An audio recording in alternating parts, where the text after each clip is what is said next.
April 29th, 1992. Of the 4 officers that were charged with using excessive force during the beating of Rodney King, 3 were acquitted, and the jury failed to reach a verdict with the 4th officer.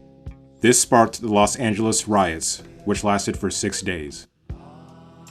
June 7th, 1998. James Byrd Jr. of Jasper, Texas, was beaten, spray painted upon, urinated and defecated upon, and chained by his ankles to a pickup truck before being dragged for 3 miles. He was alive for much of the ordeal and died after 1.5 miles. October 2009. Keith Bardwell, a justice of the peace in Louisiana, refused to officiate the civil marriage of an interracial couple. July 17th, 2014. Eric Garner was killed in Staten Island while being arrested by the NYPD. The arrest included a prohibited chokehold, and at one point, Garner's face was shoved into the sidewalk.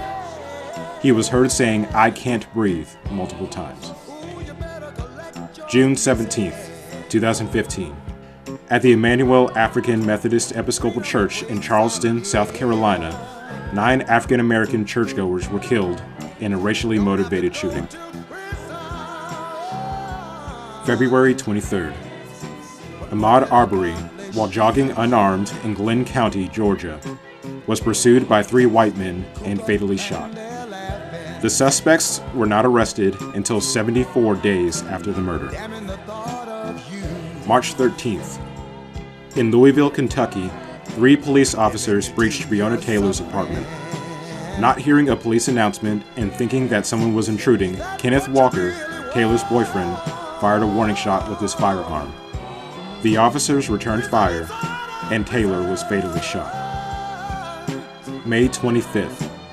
After reportedly using a counterfeit $20 bill, George Floyd was arrested in Minneapolis, Minnesota. After being cuffed and placed face down, a police officer held his knee to Floyd's neck for 8 to 9 minutes. Floyd stated that he had difficulty breathing and feared that he was going to die, but the officer refused to remove his knee until medical personnel told him to do so. Floyd was pronounced dead after being taken to an emergency room.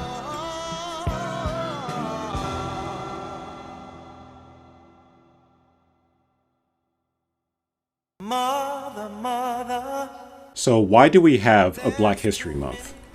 Because when my parents were born, abolition hadn't even reached its 100th anniversary.